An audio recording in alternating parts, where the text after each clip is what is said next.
আসসালামু আলাইকুম। ভারত ও বাংলাদেশ দক্ষিণ এশিয়ার দুটি গুরুত্বপূর্ণ দেশ। এদিকে বিশ্বের বৃহত্তম গণতন্ত্রের দেশ ভারত, অন্যদিকে উদীয়মান অর্থনীতি আর শান্তির প্রতীক বাংলাদেশ। কিন্তু সামরিক শক্তির দিক থেকে এই দুই দেশের অবস্থান কোথায়? আসুন আজ আমরা তুলনা করি ভারত ও বাংলাদেশের সামরিক শক্তি। প্রথমে দেখি সামরিক বাজেট। ২০২৩ সালে ভারতের সামরিক বাজেট প্রায় $৭৯ বিলিয়ন, যেখানে বাংলাদেশের বাজেট প্রায় $৪.৩ বিলিয়ন। এটি ভারতের বিশাল সামরিক সক্ষমতা একটি প্রধান কারণ। এবার আসি সেনাবাহিনীর আকারে। ভারতের সক্রিয় সেনা সদস্য ১৪ লাখেরও বেশি, যেখানে বাংলাদেশে রয়েছে ২,১০,০০০। ভারতে আছে ৪,৬০০ এর বেশি ট্যাঙ্ক, আর বাংলাদেশের ট্যাঙ্কের সংখ্যা প্রায় ৩৫০। তবে বাংলাদেশ তার প্রতিরক্ষামূলক কৌশলে বেশি মনোযোগী। ভারতের বিমান বাহিনী পৃথিবীর অন্যতম শক্তিশালী, যেখানে SU-30 MKI আর রাফেল মিরাজ ২০০০ এর মতো যুদ্ধবিমান রয়েছে। বাংলাদেশের বিমান বাহিনী ছোট হলেও আধুনিকায়নের পথে, যার মধ্যে MiG-29 ও F-7 PGI যুদ্ধবিমান রয়েছে। নৌবাহিনীর ক্ষেত্রে ভারত আছে আরও এগিয়ে। তাদের বিমান বাহিনী, রণতরী এবং ১৭টি সাবমেরিন রয়েছে, যেখানে বাংলাদেশের কাছে ২টি সাবমেরিন এবং কয়েকটি আধুনিক ফ্রিগেট রয়েছে। ভারত একটি পরমাণু শক্তিধর দেশ, যার ১৬০টিরও বেশি পারমাণবিক অস্ত্র রয়েছে। অন্যদিকে বাংলাদেশ একটি পরমাণু নিয়ন্ত্রণকরণ সমর্থনকারী দেশ।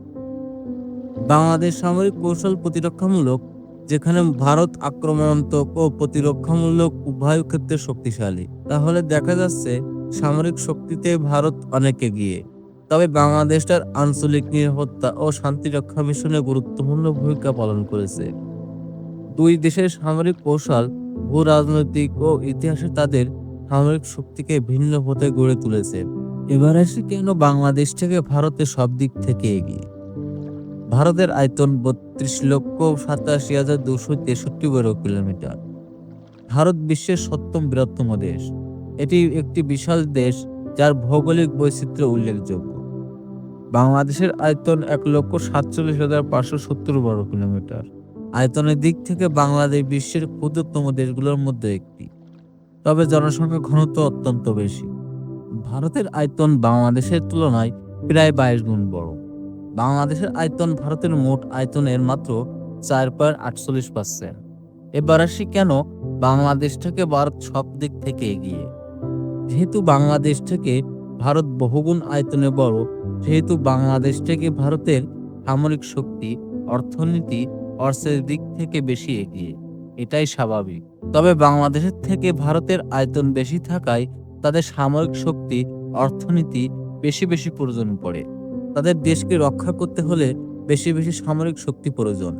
এই দিক থেকে বিবেচনা করা যায় যে ভারত বাংলাদেশ সামরিক শক্তির দিক থেকে স্বাভাবিক। দুই দেশের সামরিক কৌশল, ভূ-রাজনীতি এবং ইতিহাস তাদের সামরিক শক্তিকে ভিন্ন পথে গড়ে তুলেছে। আপনাদের কি মনে হয়? মন্তব্য জানাতে ভুলবেন না। বিশ্ব রাজনীতি, সামরিক শক্তি এবং ইতিহাস নিয়ে এমন আরও ভিডিও বিশ্লেষণ পেতে আমাদের চ্যানেলটি সাবস্ক্রাইব করুন। দেখা হবে পরবর্তী কোনো ভিডিওতে। ধন্যবাদ। সাথে ছিলাম আমি মোহাম্মদ আসিফ।